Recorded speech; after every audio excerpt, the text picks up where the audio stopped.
میرے نبی نے فرمایا قیامت کے دن میں اٹھوں گا، میرے دائیں طرف سے ابو بکر اٹھے گا، میرے بائیں طرف سے عمر اٹھے گا۔ حضرت بلال کی قبر ملک شام میں ہے، لیکن میرے نبی نے فرمایا بلال میرے قدموں سے اٹھے گا، مدینے سے اٹھے گا۔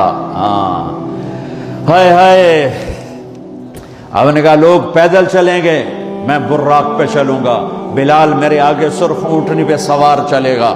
جب میدان معاشر میں پہنچیں گے تو بلال اونٹنی پہ کھڑے ہو کے کانوں میں انگلیاں دے کے اذان دے گا۔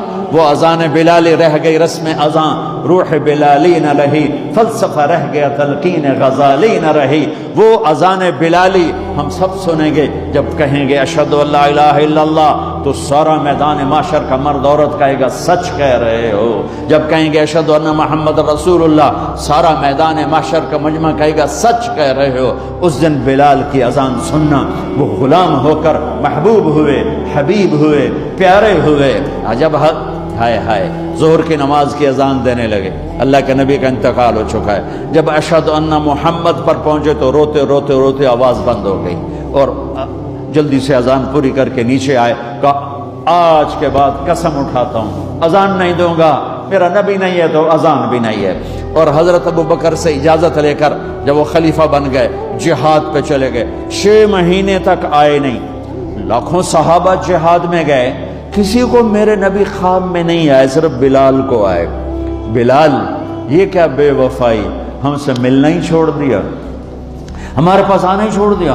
آنکھ کھلی تو ان کو یوں لگا جیسے اللہ کے نبی زندہ بلا رہے ہیں، یا رسول اللہ میں آ گیا، یا رسول اللہ میں آ گیا۔ اور اسی وقت اونٹنی کو بھگایا۔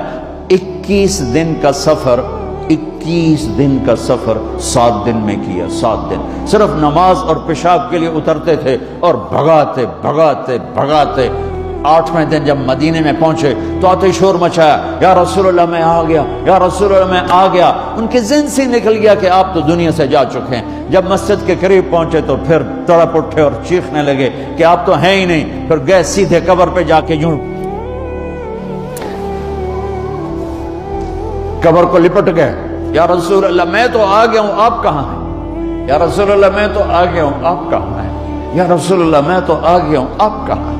بے قراری میں روئے جا رہے، میں تو آ گیا ہوں، آپ کہاں ہیں؟ میں تو آ گیا ہوں، آپ کہاں ہیں؟ نماز کا وقت داخل ہو گیا۔ کون سی نماز تھی اللہ ہی جانتا ہے، اور سب کو پتا تھا بلال نے قسم کھائی ہے کہ اذان نہیں دیں گے، لہذا کسی کو جرت نہیں ہو رہی کہ بلال سے کہیں آج اذان بلالی سنا دے۔ تو چند صحابہ کو خیال آیا کہ نبی کے نواسوں کو سفارشی بناتے ہیں، حسنین۔ آپ نے فرمایا میری آنکھوں کی ٹھنڈک حسن اور حسین، میرے جنت کے پھول حسن اور حسین۔ آپ ان دونوں کو اٹھاتے اور دونوں کو سینے سے لگاتے اور کہتے اللہ میں ان سے پیار کرتا ہوں، تو بھی ان سے پیار فرما، اور جو ان سے پیار کرے ان سے بھی پیار فرما، اور جو ان سے بغض رکھے ان سے بغض رکھ، جو ان سے نفرت کرے ان سے نفرت کر، جو ان سے پیار کرے ان سے پیار کر۔ صحابہ آئے بچوں کے پاس، حسن حسین، کہ بچوں آج کسی کی نہیں چلے گی، تم بلال سے کہو اذان دے۔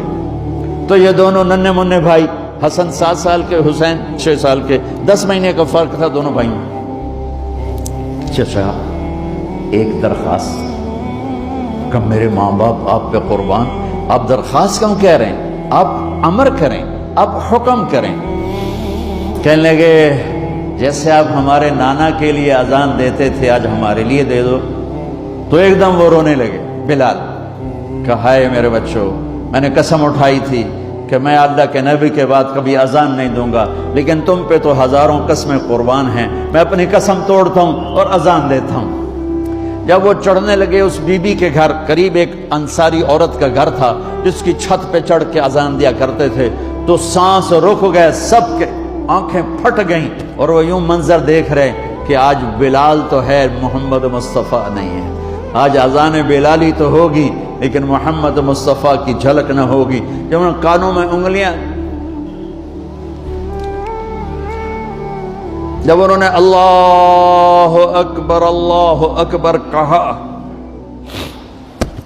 تو مدینے میں گھر گھر ماتم بچھ گیا، عورتیں بھی چیختی ہوئی گھروں سے باہر نکل آئیں، سارے مدینے کی گلیوں میں چیخ و پکار مچ گئی۔